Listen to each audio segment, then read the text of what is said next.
Good morning, football fans. This is your favorite prognosis, aka the Pigskin Prognosis. I'm here with my co host, Sully. Yo. This is Zach, if you forgot already, because we haven't been here in a while. We're here with Offseason Episode 2, 2025 Offseason Episode 2. We're going to be talking about some big news about players going to different teams, some contract details. And then we'll talk about. I think Sully and I decided what we're going to do is talk about a division a week until we get to the start of the regular season. Kind of dive into some season openers, maybe talk about personnel, coaching, what have you. So, kick back, relax. We got a really good episode for you, and glad to have you.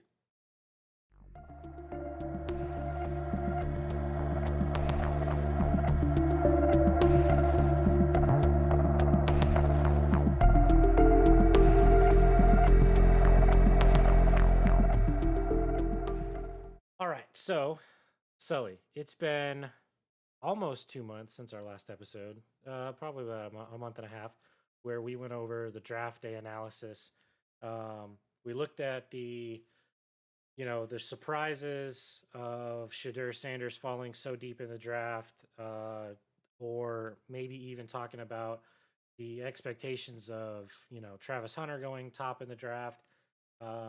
What so far in the off season? Mind you, we haven't even started mini camps yet, so we can't really talk They're about starting today. performances. True, yeah. I mean, there's already videos out and about, but what Yeah. what about the draft analysis that we talked about up until now has skewed your mind with teams signing new guys that we'll get into, or coaches getting fired, or players retiring?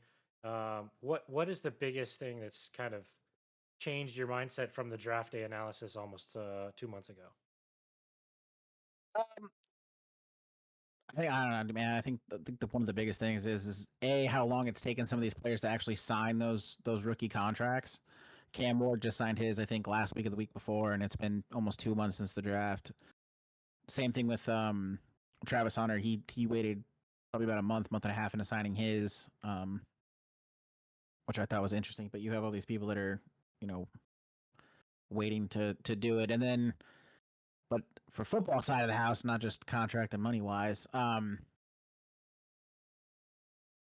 have it on the actual thing here. It's actually one thing that I'm actually interested in is the Shadur Sanders saga in Cleveland, uh, with Flacco, Pickett, Dylan Gabriel, and himself. It's from what I'm seeing, all the reports. Obviously, take this for what you want. Take it with a grain of salt. Shadur Sanders is the one that's standing out, that's doing the best, making the right throws, making the tough throws. From what I'm seeing, there's a lot of reports on him right now that he's reading defenses like a professional, who's been doing this for a while. Which, where he fell in the draft, obviously, what 144th, I think, over where people were projecting him a top two, maybe top three pick if he slid, to third pick was sliding far for him.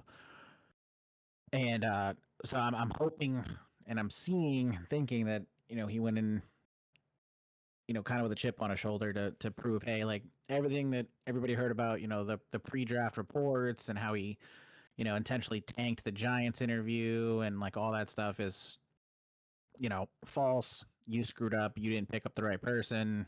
Whatever it may be.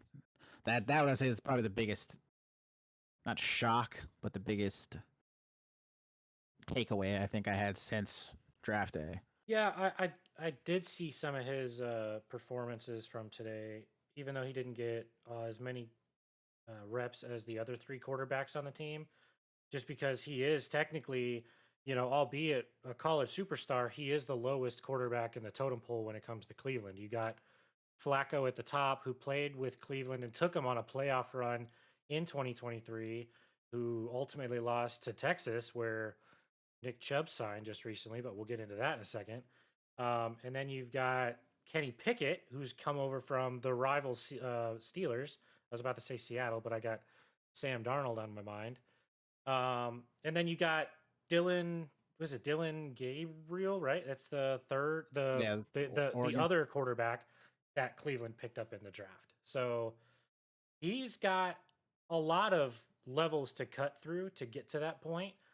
But I agree with you.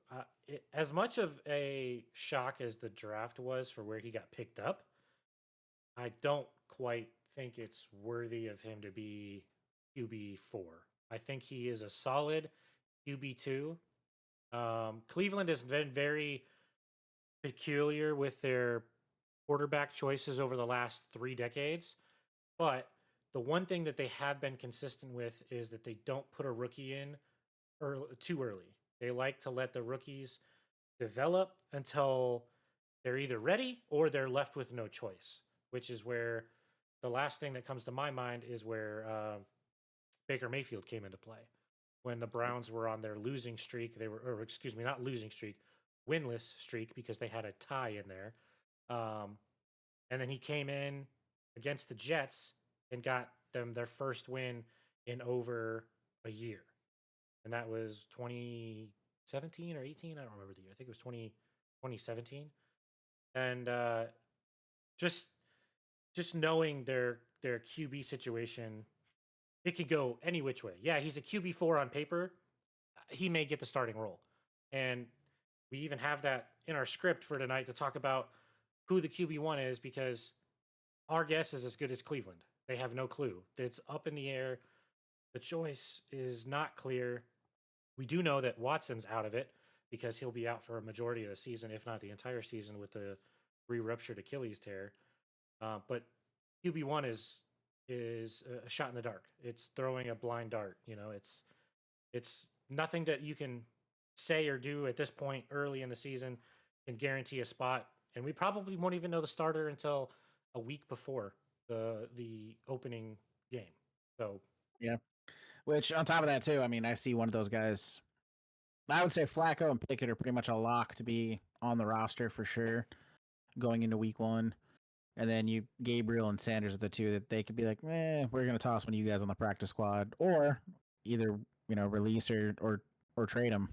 Yeah, try to get something out of them. There's no point of carrying technically 5 QBs on your roster because Watson's still granted he's on an IR slot, but he's still technically taking up a QB spot on the roster. Granted, I understand he's IR, so it doesn't affect the team. But if you look at it on paper, you have 5 QBs on the team. Yeah, I think the mindset behind Watson is that as soon as he's available, they're going to trade him or cut him. I don't think he will play another game. Cut him. Yeah, I don't think he'll play another game in Cleveland. I don't think he's going to play another game at all, to be honest with you. That's true. But now we can kind of get into the mindset that we were talking about a couple episodes ago with Aaron Rodgers, right? We didn't think he was going to sign with another team after leaving the Jets. And he just agreed to a 1-year deal with the Steelers. Yeah, which tell me your thoughts. I mean, just the sound of my voice on that. I mean, I know we were kind of leaning more toward him retiring, and I was kind of in that same boat too. And the longer, obviously, off season's still going on, but the longer, pre-draft, post-draft, and then it started turning into like, okay, like he's leaning toward coming back. He's, if you watch I think it was a Netflix documentary with him in it, he was saying, hey, I'm, second years after an Achilles tear, that's your go-to year. Like that's the year that, you're at basically peak. But let's be honest here. Rodgers is 41 years old. I think he just recently turned 41 years old. Now, don't get me wrong. I'm no spring chicken either. Don't by any stretch of the imagination. But I'm also not 41 years old playing in the NFL coming off an Achilles tendon tear. Yeah. 32 with a shoulder surgery. So I'm banged up as well. Not nearly that bad, right? And I'm feeling it. You know what I mean? I'm not out there getting tackled by 250 plus pound grown NFL players. So like I said, we were kind of on the fence of whether he was going to stay in or not, and there's no way he's going to go out the way he played in the Jets. Statistically, we looked at how he played with yards and touchdowns and to interceptions, maybe not so much yards, but at least the other two statistics, it wasn't bad. Like on paper, he had a good year. Yeah.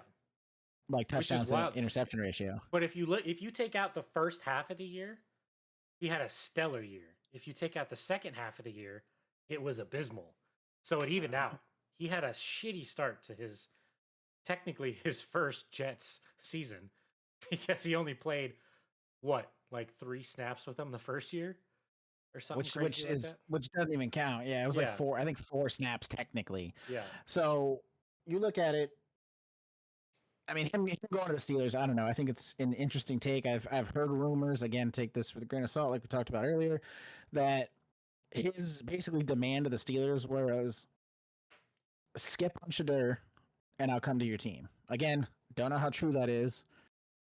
Could have been complete bullshit rumor, but that's the reports I'm seeing. That it was basically, I'm not gonna come. I'm not coming there to mentor somebody. I'm coming there to win you a Super Bowl, which I don't see happening this year. Yeah, the Steelers have a pretty solid defense, but you traded away Pickens, right? Granted, you picked up DK Metcalf, but the point of picking up Metcalf was to keep, at least what I thought, was to keep Pickens so that you had two pretty solid wide receivers. And yet, to give Rodgers that opportunity to throw the ball down the field. Granted, you have Pat Freiermuth as well, and Najee Harris, but and a solid defense. On paper, it looks like they're attempting to build it, but the wide receiver thing seemed to be the big issue to me as to why would they let Pickens go if they were aiming to bring Rodgers in, knowing that he wants all this wide receiver help. He always has. I mean, granted, he always had Devontae Adams for the longest of times, but and then obviously he made the complaint and got him to come to New York, but you go through and it's an interesting thing just to see because I think Rodgers is done by the end of the year. Like I think whether they win, lose Super Bowl, make it to the playoffs, barely finish with a 9-8 record, whatever it may be, I think Rodgers is done at the end of the year. I do think I don't this think is he a has good team for him to end up with because the Steelers have always had at least a 500 record over the last under Mike Tomlin. It's been like every consecutive year they finished above 500. So I know that he's going to be very meticulous with how he wants Rodgers to operate. But I thought it was kind of ironic how Justin Fields and Aaron Rodgers flip flop teams. Fields went to the Jets, and Rodgers obviously ended up with the Steelers. And then Russell and look Wilson. at week 1. Yeah, that's true. They play each other week 1. So that's going to be very interesting. I'm sure we'll come back to that topic when we talk about the division for that whenever that week is. But yeah, I do agree with you. I think that it's a smart move for Rodgers, being a winning team. Mike Tomlin is a great coach, although I don't like Pittsburgh. I do like Mike Tomlin. He's been a very good coach. He knows how to win. That's just how you get it done, right? But it's just one of those things where, I wasn't really expecting this. Definitely not the Steelers. But then I kind of was thinking, well, if Wilson's gone, then because Wilson left first, he went to the Giants first, right? I think it was Wilson left, and then Fields didn't leave very long after. Yep. And once Wilson left, I was like, all right, well then now who are they going to get to replace him? Because Justin Fields, albeit a great quarterback, he doesn't have a backup. If he were to start, he doesn't have a backup. And then he left, and then I was like, okay, now what? Now, yeah. But then you start looking at it, you're like, oh, they're going to draft somebody, right? And they don't pick a quarterback in the draft, and it's like, what is going on? Which leads you to believe that Rodgers saying, hey, you draft a quarterback, I'm not coming here. Like that kind of gives a little bit of weight to that, to be like, all right, he's already trying. Yeah, he's already trying to pull the same kind of crap he was doing in New York and in Green Bay, of like, it's going to be the Rodgers show, and you're going to follow what I'm doing, or I'm just not going to come here. Yeah. Well, and that's another thing that I think you and I talked about before was if he does end up signing with a team, what role is he going to have? Does he want a starter position to show his true potential? Or is he okay with kind of like a Flacco job where Flacco may not start every game and just kind of coach from the sideline and be there to mentor the younger guys? And I don't know, but it sounds like he was there to be the guy, not to show the younger guys what the league is really about. Yeah, he's not mentoring anybody. So, which I don't know. It'll be interesting to see how the Steelers season play. I got a feeling we're going to be talking about them quite often on the podcast throughout the season.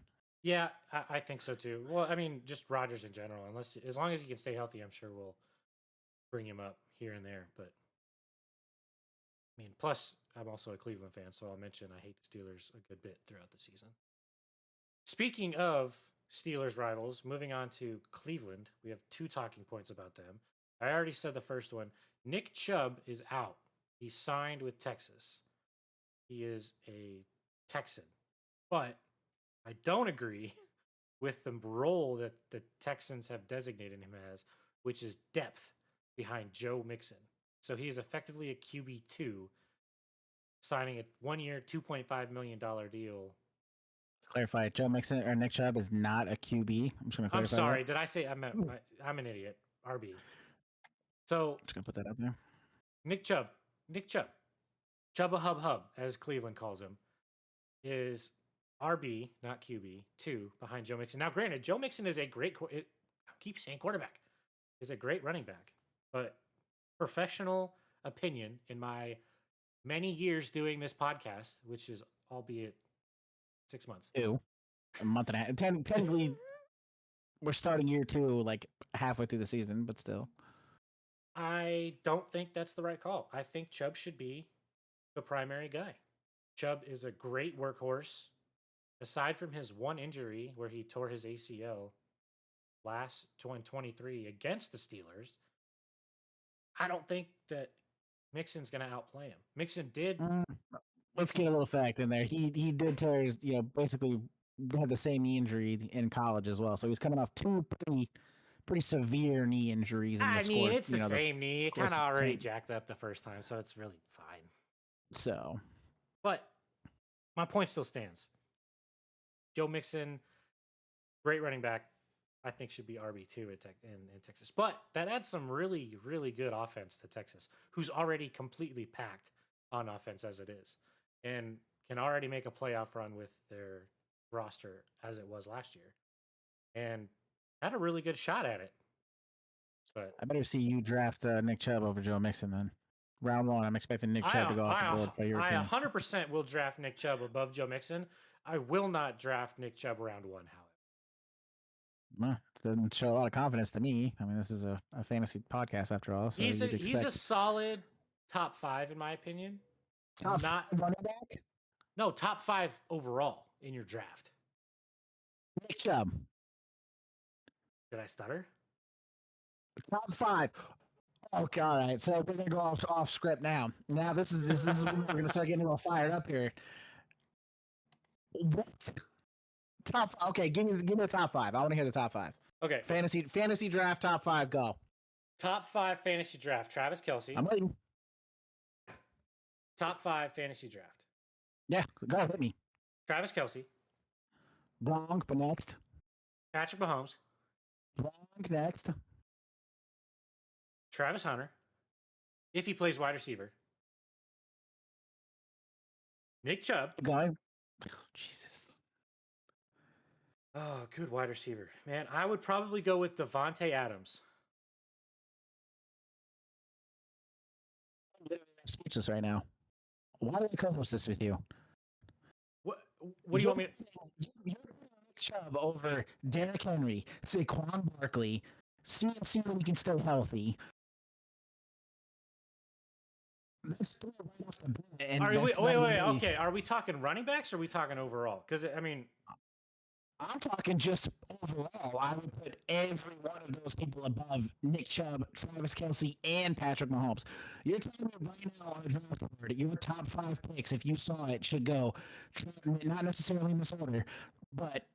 I would pick Kelce round 1, yeah.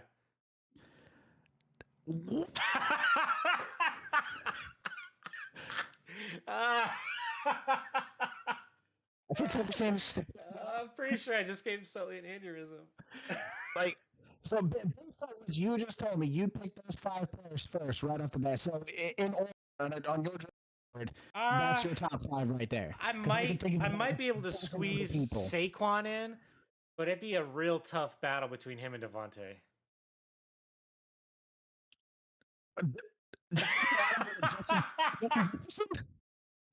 Oh, I forgot about JJ. Yeah, he's definitely top 10 in there for sure. Jamar Chase? Nah, he's not making the top 25. I feel like you're doing this just to fuck with me right now. 100% am, bro. It works so good. Oh my god! I was about to be like, we're not. I'll be finding new co-host next week. Oh my Holy god. Jesus! Oh, that was so good, dude. That was so good. I felt myself think you're an idiot. Uh, Oh my god! Oh my god! I felt myself get mad at you. I was like, you are so dumb. So dumb. All right, now that my blood pressure is fucking lowered a little bit, the idioticness that is my co-host here. Yeah, Nick Chubb, good. I mean, I definitely have a lot of bias towards him, but that's because I watched a lot of his games as a Cleveland Brown. So, yeah, he's a workhorse though for sure. I have a lot of bias towards CMC, but I'm not going to go draft him. I say that I'm not going to go draft. I'm not drafting him either because he can't one. stay healthy apparently. So. Well, yeah, trust me, I know. I had number 1 pick last season, a lot of my leagues, and it fucking bit me in the ass. Thank you, He didn't CMC. play Hopefully, for what, like 6 weeks, 8 weeks? Yeah, and then when he came back for like 2 weeks, got re-injured, and was out the rest of the season. So, number 1 pick in a bunch of my leagues went out the fucking window. But nonetheless, yeah, it was fucking great. I got fucking 6 other people I draft above him now. So, anyways, back to your lowered blood pressure. Yeah, we're good now. I think Texas is going to have a solid offense to look forward to this year with adding him in there. I mean, he's a good receiving back as well, although he's not a primary target or a secondary target. He's like a good safety outlet. He catches the ball. He does exactly what you'd expect him and want him to do. He catches the ball, albeit he may only get 3 to 5 yards, but he's also a good downhill running back. He kind of reminds me of Marshawn Lynch. Okay. I mean, just solid power. Doesn't drop the ball. I'm taking Marshawn Lynch over Nick Chubb any day, and it's by a million percent. A million percent. I'm not arguing that fact. No, you won't argue that one, but you'll fuck. Oh my god! But I'll take Chubb over Saquon any day of the week.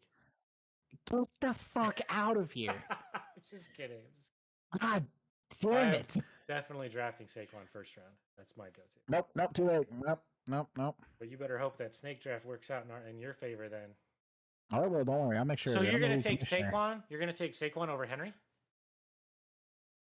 Okay, I mean, we can talk about draft order right now if you'd like. Let's go. Let's hear your okay. All right. Top 5. All right. Top so in order.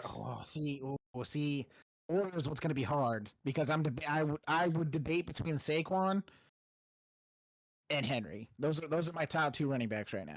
All right. Well, if you get one, you can't get the other because more than likely they're going to be gone by the time it comes back. Oh yeah, 100%. And you also everybody keeps looking at Ashton Genty too, but I don't know, not high on the thing with rookie running backs, especially in they never played in the NFL, all that kind of stuff. But I would say them 2 for sure. I would. I want to say. I see the tush push didn't get banned. Otherwise, I'd say Saquon for sure. But since it's still, I'll go Derrick Henry. I think mostly because I'm a firm believer in the Madden curse and Saquon on the cover. So that's my thought on that one. All right, so I got Saquon 1. Who else would I build a team around? So then, obviously, well, if I can't get top 5, am I doing top 5 players overall, or what I would be looking at for a draft? Do what you would look at for a draft, right? Like, let's say, yeah, you pick Saquon first, but then you're not picking anybody until probably 15th overall. All right, so yeah, at that point, I'd probably pick up Jamar Chase is probably going to be gone, depending how. I mean, we might have a 12-person league this year, so Chase is probably gone. JJ is definitely gone.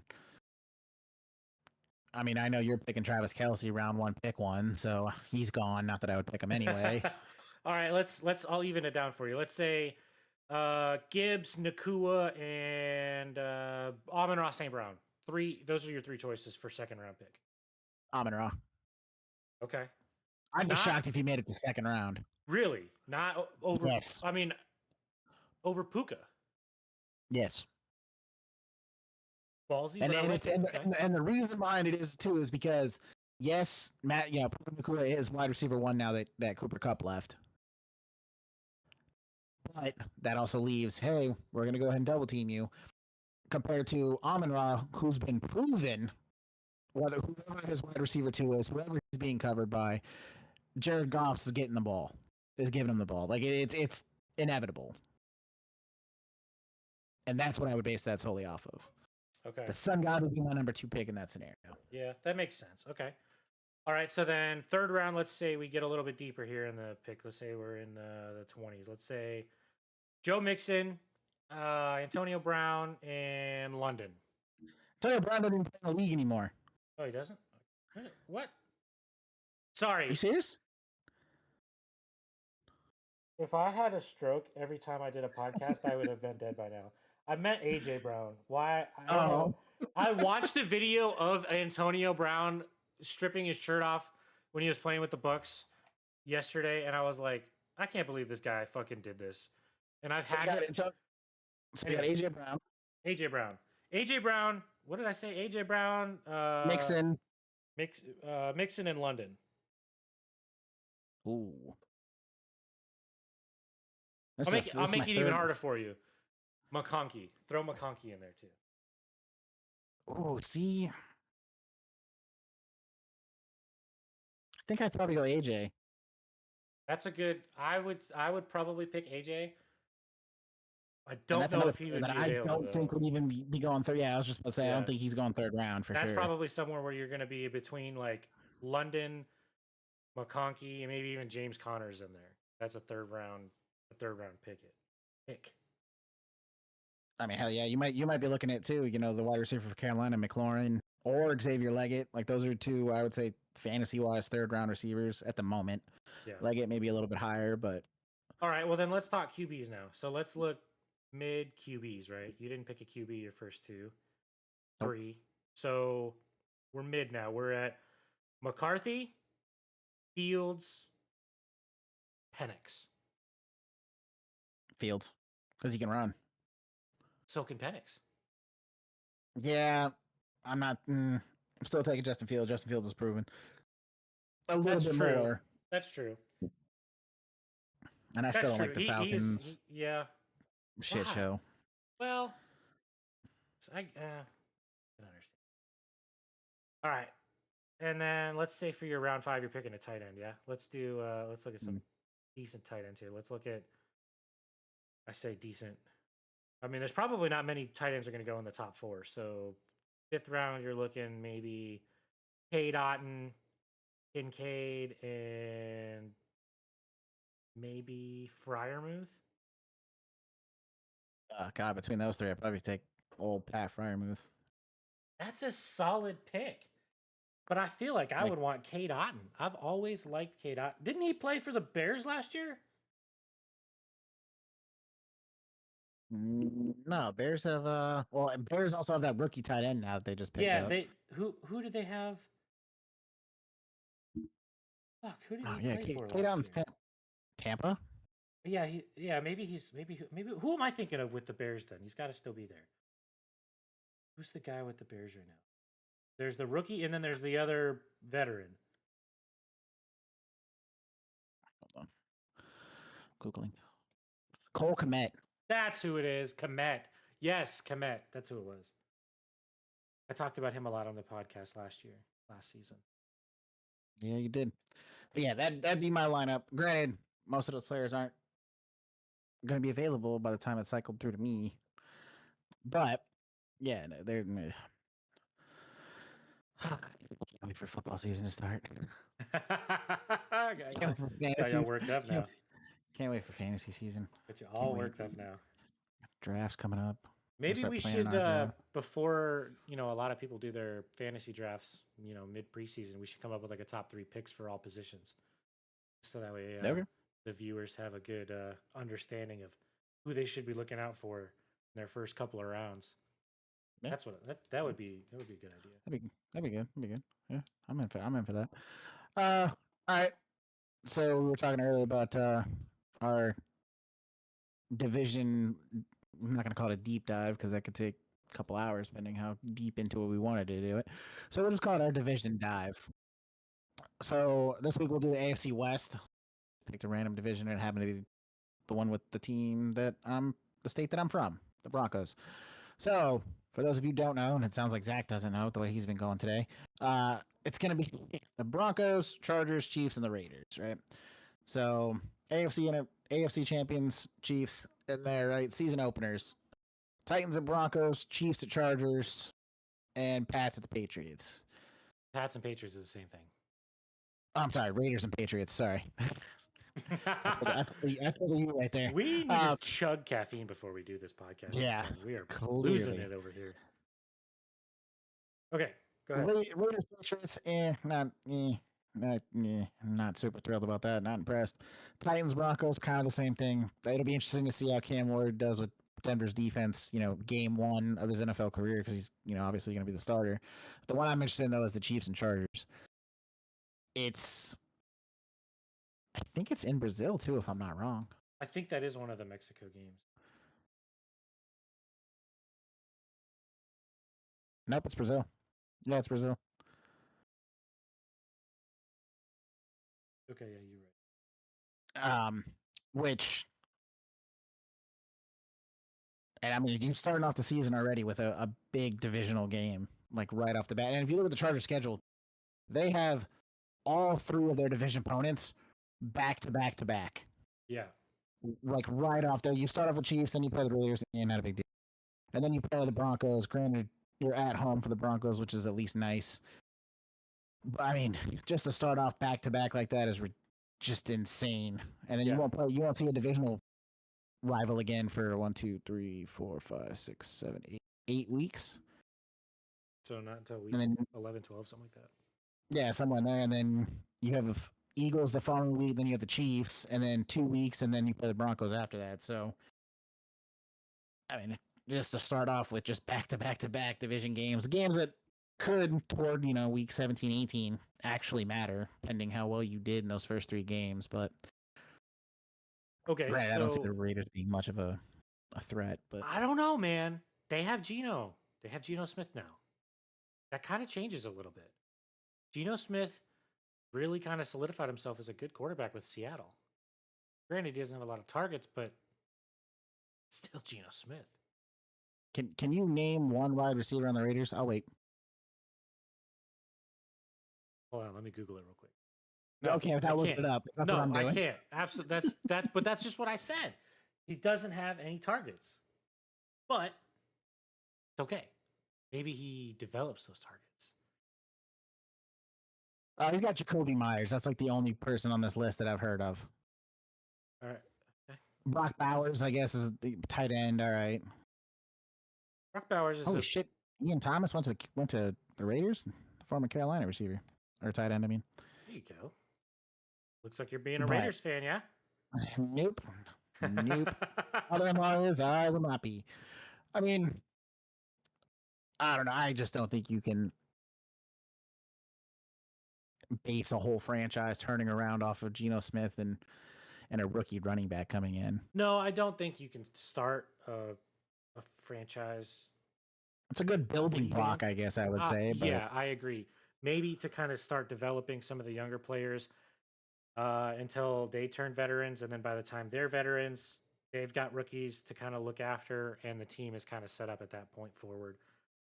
I don't foresee Geno Smith staying in Vegas for a long time.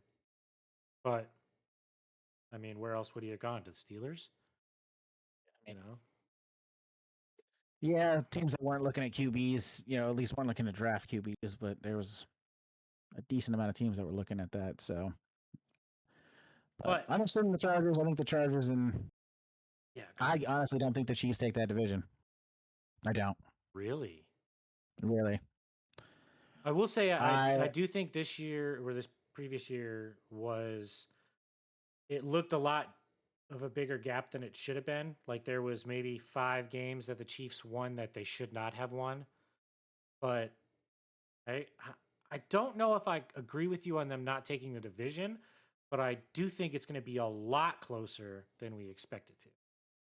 Well, I mean, hell, if you look at it, Kansas City went 15-2 last season. And if you let's just say that I'm pretty sure it was closer, like half their games went to like like they very easily could have lost. They were Not 3, 4 only were a point games, majority of right? their games one possession games, but a majority of their games were won on the last snap of the game. Yeah. And not So like, you and look back at that. it's more like not won, but they were not lost, if that makes sense. Yeah, and like if you look at it, that's five. That's 5 games right there. That puts them at let's just being reasonable or like on the giving side of that's 5 games, right? Yeah. 10, 10 and 7. That Yeah. puts you that puts you tied with Denver last year, just Yeah. in record, which leaves the Chargers to win the division. I think Denver's going to come out better than what they were last year, and they came out at 10-7 with a rookie QB last year, which was impressive. So I expect to see more from that team. LA looks like they've got it figured out with Harbaugh. I mean, they scored a good amount of points. The only one in the division that outscored them was Denver by 23 points. And then you have a 40-point margin in points with Kansas City and Denver. It's like 18 with the Chargers, which I mean that shows you one thing right there, right? Like obviously Denver and the Chargers both can score. It's been proven, right? And you got Kansas City that was sneaking away with 3 and 4 point victories, 7 at most being a one score game, but like I don't know, man. I'm telling you, if I was a betting man, And everybody you knows I are. am. Chargers or Denver would be the one I think takes that division. I don't see Kansas City winning 12 games. I'm going to go ahead and say that now. I Really? don't see the Chiefs winning 12 games this year. Nope. Okay. And I'm basing this solely off of the fact that they're playing Chargers week 1, Eagles week 2, right? That's 2 hard games right back to back. Giants, they'll beat the Giants. Ravens, I think, are going to beat them. Jags could go either way. Lions on Sunday Night Football. I think that'll be a good game to watch. Lions take that, but I'm also a little concerned with the Lions' new offensive coordinator. But that'll be when we dig into the NFC division. Raiders, Commanders, I think that'll be a good game. Bills, Broncos, right? That's, I think, 3 games right there that they lose. Colts should be able to beat Cowboys. I'm going to say they're going to beat the Cowboys. Texans, I could almost coin flip that one. And then you play the Chargers again.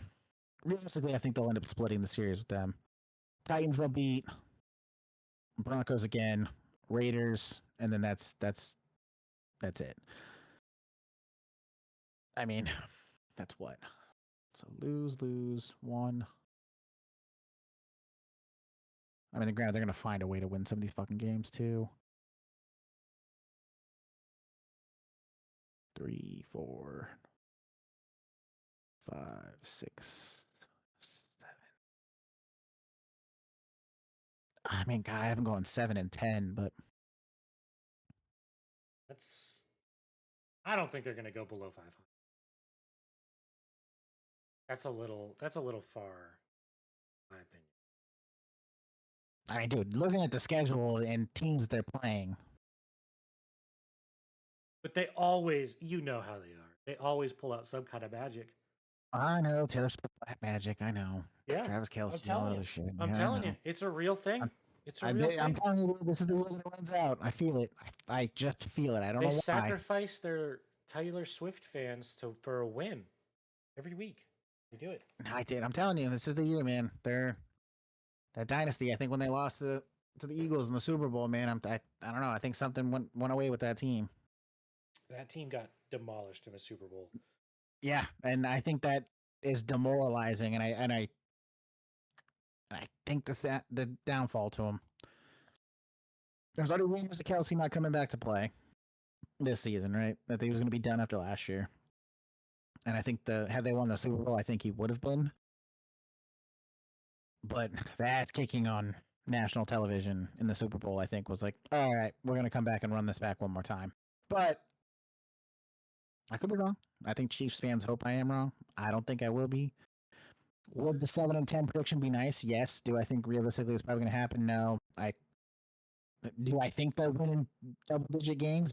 Maybe, barely. Maybe a 10 and 7 season. I could see them dropping a third in the AFC West, with LA or Denver being the top 2. Vegas, I'm sorry, you're kind of just going to be that bottom runner for a while. But that's my thought on it. Yeah. I don't know what you think. I mean, That's like second seed. They're going to the Super Bowl. They're fucking. If anybody's going to give them a run for their money, I agree with you or what you said earlier. The Broncos are going to be the ones that are up there. The Titans, they added some decent offensive weapons. They got Cam Ward. I think they're going to be developing, but not a front runner, at least a heavy hitter. Maybe not in the first half of the season. Maybe they start to mesh, a little chemistry throughout the season and develop to start getting some dubs later half of the season. What? What are you talking about? I'm talking about the Titans. I saw Titans on here and I was just like, oh, Cam Ward. Dude, that's why I got so confused. Yeah, I know. I just completely dove off the division. All right, reel it back in. Lamb and coffee before we do this next. We need, yeah. Okay, we'll talk about the Titans next time, but they drafted Cam Ward. But back to the Broncos. Yes, the Broncos I think are going to be a good front runner for potentially dethroning the Chiefs if it happens. I'm not saying it will. I think it'll be close, but I do think the Chiefs will continue somehow to piss me off and win games when they shouldn't win games. I just don't know how it's going to happen, but it's going to happen. Against the Chiefs in every game if I have to. You're going to lose more than you win. Not based on my 7-10 prediction. I'll lose 7 times, but... So every time they're on Zach's shitty bets of the week and I win, Sully's going to be mad because he's losing his money. Well, how many times have you actually won Zach's shitty bets of the week? Maybe once? A lot. Maybe not that many. Yeah, and that might be generous. Who knows?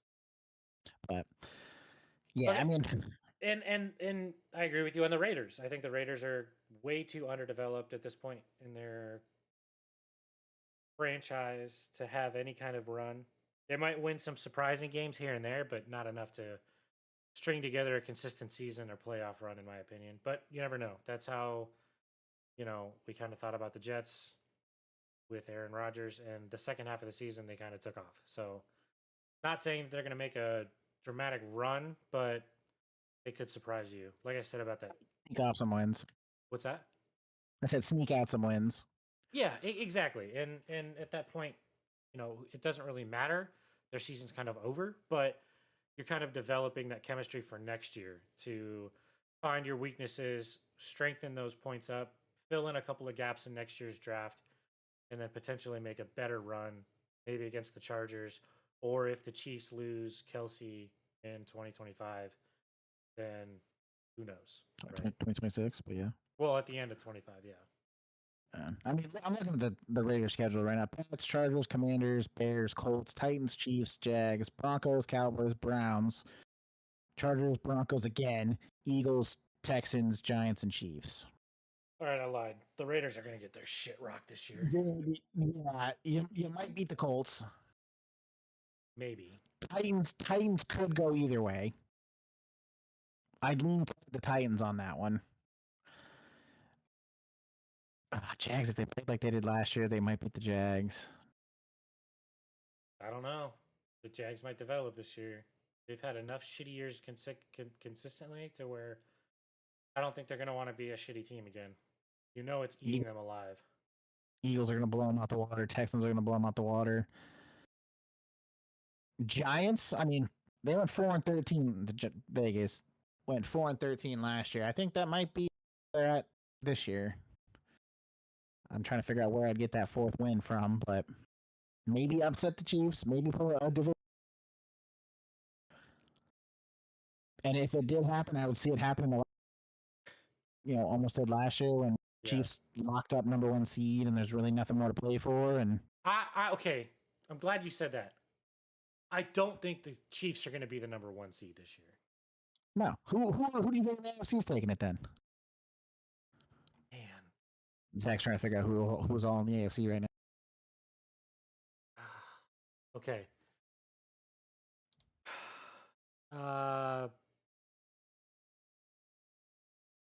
The Bills? Maybe. But I mean, that's a stretch.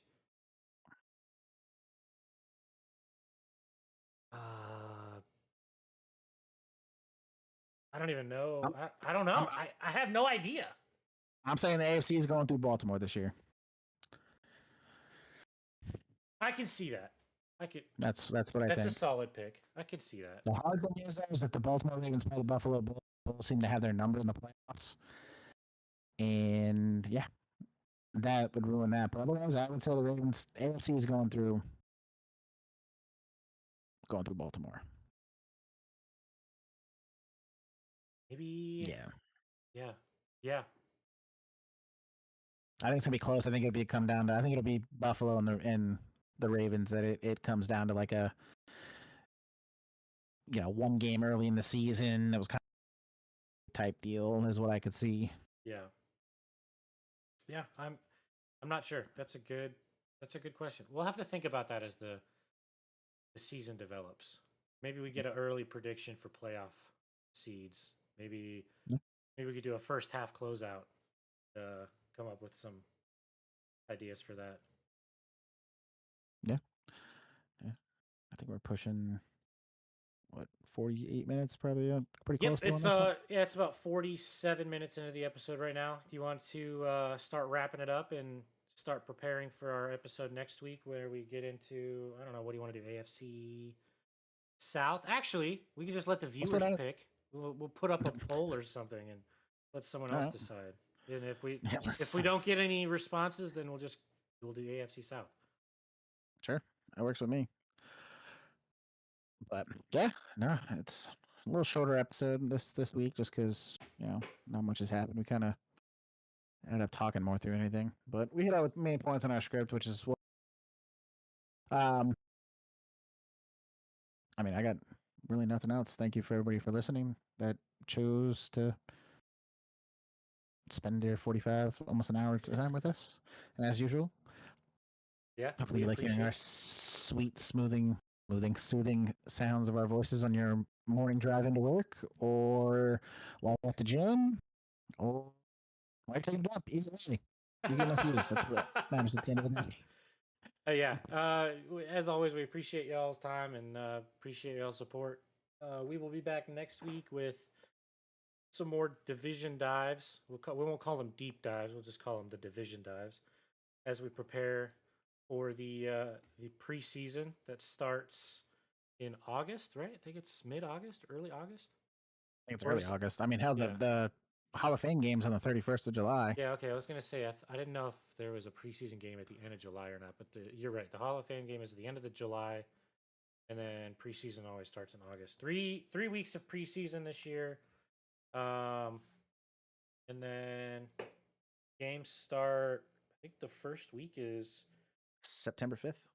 Yeah, 4th or 5th. It's one of the two. Something like that. Yeah. It's whatever that Thursday is. I think it's the 5th. So we will look into those. We'll get some dives in. We still got another 3 months to first week, but only 2 months until preseason. So football's not that far away. Make it, people. We got this. We can make it. All right, Sully. As always, awesome talking to you. Thank you very much for your time. And as well. Everybody listening, thank you for your time. Thank you for your support. Feel free to like, subscribe, share, comment, drop a constructive criticism or a positive remark down in the comments on either Spotify or YouTube. Let us know how we're doing.